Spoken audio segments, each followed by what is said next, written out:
سلامونه دوستانو، الله دې وکړي چې روغ جوړ باستئ. د بولیویا هیواد بشردوستانه ویزه. نو په دې ویزه کې هر څوک کولی شي، هر یو افغان کولی شي چې دلته اپلای وکړي. نو په دې کې دا خبرې هم نشته دی لکه څنګه چې مخکې خلکو عادي اپلایګانې کولې ویزې دپاره چې د هغو دپاره د پرواز به مشکل و او هلته میدان کې به باندې نه پرېښودل. نو هغه مشکلات ټول حل شوي دي. نو دا بشردوستانه ویزه ده. نو په دې بشردوستانه ویزه کې تاسې کولی شئ چې ثبت نام وکړئ. نو چې کله ثبت نام وکړو نو دا ویزه تاسې اخلئ. دا چې د کوم ویب سایټ څخه تاسې اپلای وکړئ او څنګه تاسې اپلای وکړئ. نو یو کس ته زه په عملي ډول باندې په همدغه ویډیو کې اپلای کوم شروع نه تر اخره پورې. نو ویډیو تر پایه پورې وګورئ او مکمل. نو په دې کې یو خبره تاسې متوجه اوسئ چې کله تاسې اپلای کوئ نو اکثر خلکو ته چې ځواب نه راځي، بعضې هلکان وایي چې وله موږ اپلای کوو موږ ته ځواب نه راځي. نو هغو مشکل دا وي نو چې کله تاسې اپلای کوئ د اپلای کولو په وخت کې تاسې اشتباهات تاسې کوئ. نو که چېرته تاسې منظم ډول اپلای وکړئ نو سل په سلو کې تاسو ته ویزه راځي. ځکه چې بعضې هلکان زه پېژنم هم نو چې هغه اپلایګانې کړې وو نو ورته ویزې راغلې او لاړل. نو په دې کې چې بعضې کوم ډاکومنټ ضروري دي، کوم اسنادونه باید تاسې اپلوډ کړئ. نو مکمل یو په یو زه تاسو سره معلومات زه شریکوم چې کوم اسنادونه پکار دي هر څه. نو خبره دا چې فقط ستاسو 2 دقیقې وخت نیسي. نو دغه فورم ډکول ثبت نام کول دا ډېر وخت هم نه نیسي، فقط 2 دقیقې. نو که چېرته تاسې غواړئ چې یو ښه ژوند ولرئ، خپل آینده تاسې جوړ کړئ، د افغانستان څخه چې دلته بدبختیانې دي دې څخه ځانونه تاسې وباسئ. نو یو 2 دقیقې تاسې خپل آینده دپاره وخت ورکئ. نو دغه فورم ډک کړئ، اپلای وکړئ منظم ډول باندې. نو سل په سلو کې زه په دې باندې یقیني یم چې دغه ویزه تاسې په اسانه ډول باندې اخیستلی شئ. نو راځو سکرین طرف ته. نو ویډیو تر پایه پورې مکمل وګورئ. د بولیویا هیواد بشردوستانه ویزه. نو لکه څنګه چې تاسو ته پته ده د بولیویا هیواد چې کوم یو ده دا د برازیل څنګ کې ده. نو که چېرته تاسې د دې مملکت ویزه تاسې واخلئ، د بولیویا هیواد ویزه تاسې واخلئ، تاسې کولی شئ ډېر په اسانه طریقه باندې تاسې برازیل ته لاړ شئ. نو دغه بشردوستانه ویزه چې ده په دې کې هر څوک کولی شي، هر یو افغان کولی شي ډېر په اسانه طریقه باندې دا ویزه واخلي.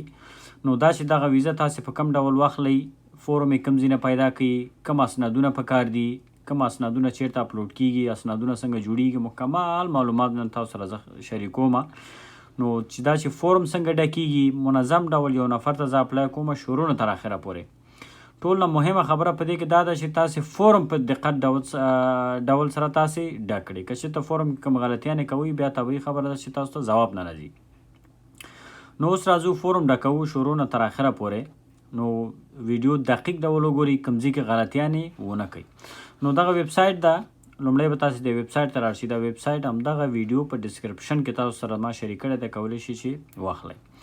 نو چې کله ویب سایټ هم خلاص کړئ اول به راشئ دې ځای کې تاسې انګلیش به انتخاب کړئ. چې کله انګلیش هم انتخاب کړو ساین اپ ناو ډونټ هیو ان اکاونټ لومړی به تاسې په دې باندې کلیک وکړئ. نو چې تاسو ته زه د شروع نه کار وکړم. نو ګیو ا نیم دې ځای کې زه یو نوم ورکړم، فرض مثال د یو چا په نوم فرض مثال احمد. زه په خپل نوم باندې بیخي نه جوړوم، احمد صحیح شو. نو فیملی نیم فرض مثال محمود، مثال خبره. نو کنټری فرض مثال افغانستان، تاسې افغانستان څخه اپلای کوئ، کنټری به افغانستان انتخاب کړئ او په دې کې به یو یوزر نیم تاسې چوز کړئ. احمد فرض مثال 2023 صحیح شو، احمد 2023. نو ستاسو دا یوزر نیم شو. په دې ځای کې به یو پاسورډ. نو په دې کې د بعضې ډېر هلکان وایي چې ولا پاسورډ موږ نه شو کولی چې دې ځای کې یو پاسورډ کو. پاسورډ داسې یو سخت تاسې ورکړئ چې هغه بیا واخلي. او پاسورډ ما ورکړلو خو دې ځای کې ډیټ آف برث پاتې ده. دا ډیټ آف برث به موږ ولیکو 25 December 1998. نو دا مې ورکو. دې ځای کې ایمیل ادرس باید ورکو. چې دلته کله تاسې ایمیل ورکوئ ما 3 ایمیلونه ورکړه نو 3 واړه په دې وانخسته وایي تا الریډي دغه ایمیلونه تا یوز کړي دي. نو دې ځای کې ما بل ایمیل ورکړو، بیا نوی ایمیل مې ورکړی دی. نو دې ځای کې نوم خو فرق نه کوي. خیره مخکې ما احمد او بل نوم لیکلی و، اوس دې ځای کې ما خپل نوم ولیکو. نو په دې ځای کې خپل نوم، په دې ځای کې د تخلص لیکې او دلته به کنټري چوز کې. نو په دې ځای کې به یوزر نیم ورکړي، که هر شی ورکوي، فرض مثال خپل نوم ورکوي، اټس نو پرابلم. اظهار 2023 خپل نوم ما ورکړلو. نو په دې ځای کې به پاسورډ ورکړي، ډیټ اف برث به ورکړي، دې ځای کې به ایمیل ورکړي. نو چې کوم ځای کې دغه سرخ علامې دي هغه به ټول ډک کړي، بیا هغې نه وروسته رابشئ رجسټر باندې به کلیک وکړي.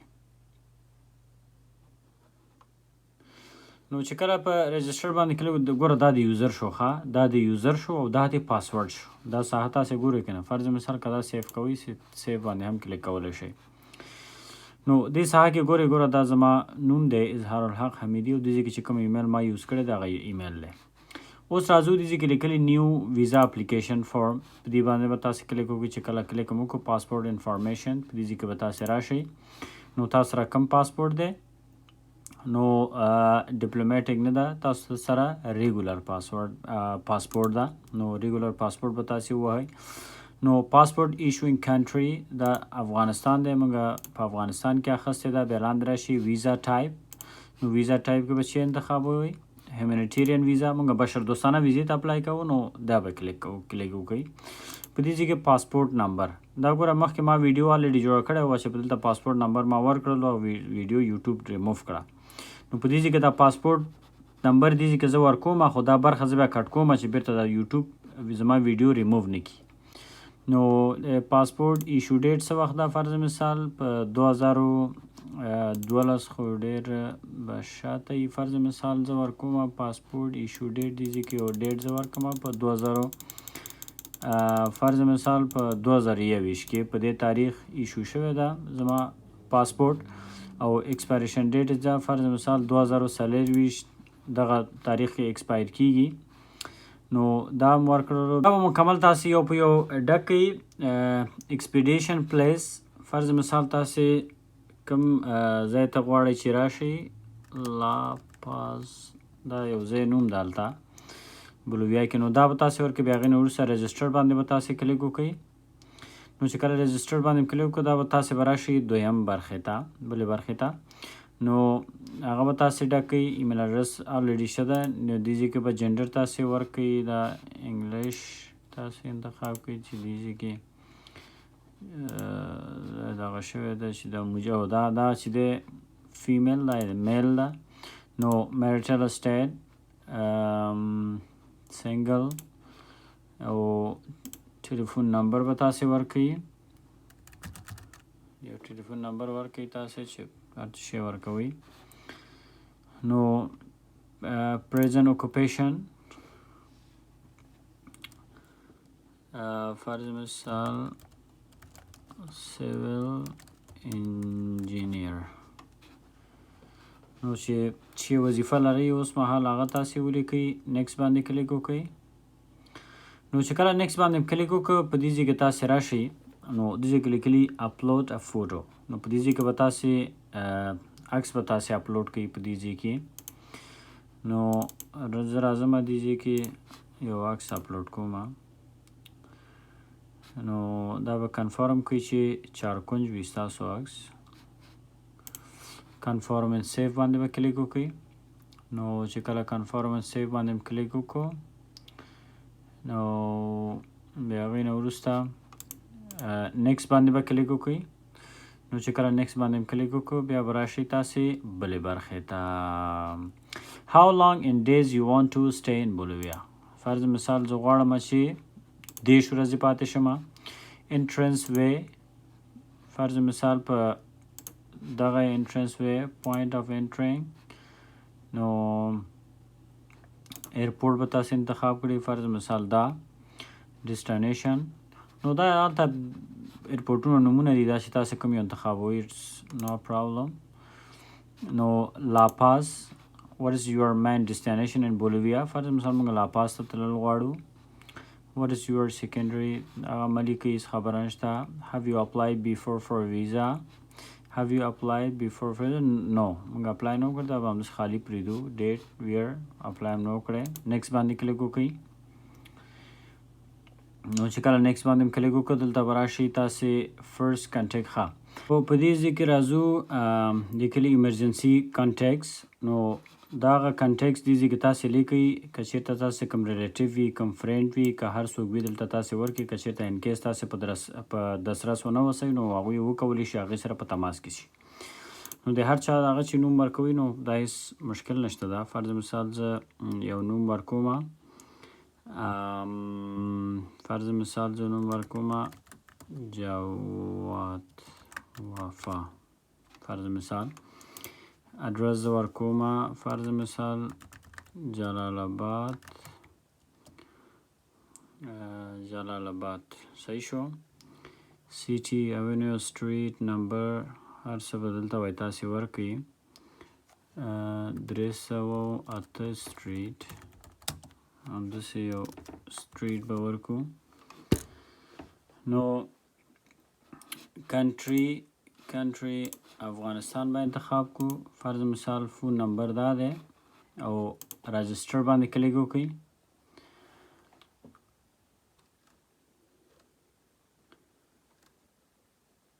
نو چې کله هم هغه اپډیټ کړلو بیا هغې نه وروسته دلته راشي سیکنډ کنټیکټ آپشن. په دې ځای کې هم تاسې یو نوم باید تاسې ورکړئ، یعنې دوه ایمرجنسي کنټیکټ نمبر باید تاسې ورکړئ. دې ځای کې بل ورکومه فرض مثال اتل خان و ادرس فرض مثال جلال آباد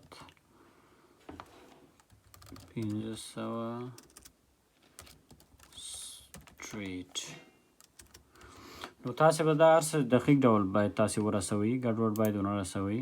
فرض مثال افغانستان په دې کې ټلیفون شماره یې ورکوم فرض مثال 88 صحیح شو. داسې تقریبي ما ځان نه دا شمارې ولیکلې، دا شمارې چا پورې مربوط نه دي. نو چې دا مو لیکلې بیا هغې نه وروسته نیکس باندې کلیک وکړئ. چې نیکس باندې کلیک وکړو اوس راغلو دې برخې ته. نو په دې برخه کې ګورئ لومړنۍ برخه یې دا ده، ورپسې دا ده او ورپسې دا ده. نو اوس راغلو تر ټولو هغه مهمې برخې ته. نو کوم چې دغه برخه ده دغه برخه، نو دې برخه کې به تاسې پاسپورټ اپلوډ کړئ چې په هغه پاسپورټ کې 6 میاشتو نه وخت ډیر پاتې وي. دا د یوه خبره. نو راغلو دغه دویمې برخې ته. په دې ځای کې به تاسې یلو فیور کورونا ټیسټ به تاسې اپلوډ کړئ. هغه په هر یو شفاخانه کې جوړېږي، هېڅ مشکل نشته ده. نو راغلو د آخرې او تر ټولو مهمه برخه چې دا کوم یو ده، په دې ځای کې به تاسې هغه اسنادونه تاسې دې ځای کې اټیچ کوئ کوم چې تاسې یعنې الیجیبل هستئ او که نه هستئ. یعنې دغه بشردوستانه ویزه هغه چا دپاره ده کوم څوک چې مشکل ولري. فرض مثال یا مخکې دولت سره یې کار کړی وي، ژورنالستۍ برخه کې کار یې کړی وي، مدني فعالیت یې کړی وي، چېرته اسناد ولري، نو هغه اسنادونه تاسې چې دا وښیي چې ستاسو ژوند په خطر کې ده، په دې ځای کې به هغه اسنادونه به تاسې په دې ځای کې اټیچ کوئ. په دې ځای کې صحیح شو. په دې ځای کې به تاسې خپل پاسپورټ اټیچ کوئ. نو پاسپورټ چې فرض مثال کوم چاري وي څنګه کوئ تاسې دې ځای کې به اپلوډ کړئ. فرض مثال زه همدغسې یو ډاکومنټ په دې ځای کې زه اپلوډ کوم که هر څه شی وي. دا ډاکومنټ دلته اپلوډ کوم فرض مثال او اټیچ باندې کلیک وکړئ. ورپسې دلته هغه یلو فیور فرض مثال ما دلته اټیچ کړلو، اټیچ باندې کلیک وکړئ او یلو فیور په دې ځای کې واخیسته که نه او فرض مثال اټیچ باندې کلیک وکړئ. دا مې فرض مثال او بل راځو دغه اسنادونو ته چې تاسې دا هغه اسنادونه دي چې دا ښیي چې ستاسو ژوند په خطر کې ده. هغه اسنادونه تاسو روي سوري چې دا فرض مثال دغه اسنادونه دي دا هم ما اټیچ کړه، اټیچ باندې کلیک وکړئ. نو بیا هغې نه وروسته نیکسټ باندې کلیک وکړئ، پلیس آف اپلیکیشن.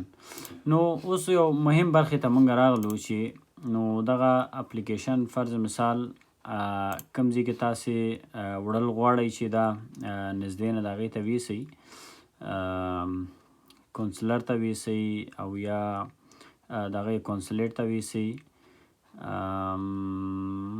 دې ځای کې به موږ نږدې سفارت موږ پیدا کړو. که چېرته ایران موږ پیدا کړو دا به تر ټولو نه ښه خبره وي. دغه د ایران مې پیدا کړو. نو کانسولر ډي بولیویا ان تهران دا مې پیدا کړو. نو تاسې به دې ځای کې تهران تاسې انتخاب کړئ چې ایران تاسو ته نږدې ده. نو چې کله هم وکړلو بیا هغې نه وروسته ګوره دغه سینډ باندې به کلیک وکړئ. چې کله سینډ باندې کلیک ګورئ چې سینډ باندې کلیک وکړم بیا ایمیل ځي بیا ایمیل ځي چون چې ایمیل ما د بل چا ایمیل ورکو دغه د جواد په نوم چې کوم ایمیل ده دغه ایمیل ما ورکړلو دغه ایمیل ما سره نشته ځکه چې زما 3 واړه ایمیلونه الریډي ان یوز وو. نو تاسې دغه سینډ باندې به کلیک وکړئ. چې کله سینډ باندې کلیک وکړو نو هلته به یو ایمیل راشي. چې کله ایمیل راغی هلته هر څه ادرس هر څه به هلته موجود وي. نو هغه فورم هر څه به تاسې راواخلئ نو وربشئ د هغې ته. چې کله همدغه ایمیل باندې تاسو ته ایمیل یې وکړلو انټرویو دپاره سکیجول کړلی بیا هغې نه وروسته وربشئ همغه سفارت ته او انټرویو به ورکړئ او ویزه به واخلئ او لاړ به شئ بولیویا ته. نو دلته سینډ لیکلي سینډ کلیک کړم نو دغه ایمیل ادرس چې کوم یو ده دې ته سینډ کېږي الریډي. نو که بیا هم کوم سوال لري په کوم ځای باندې پوه شوي ناست انشاءالله زه ستاسو په خدمت کې یم.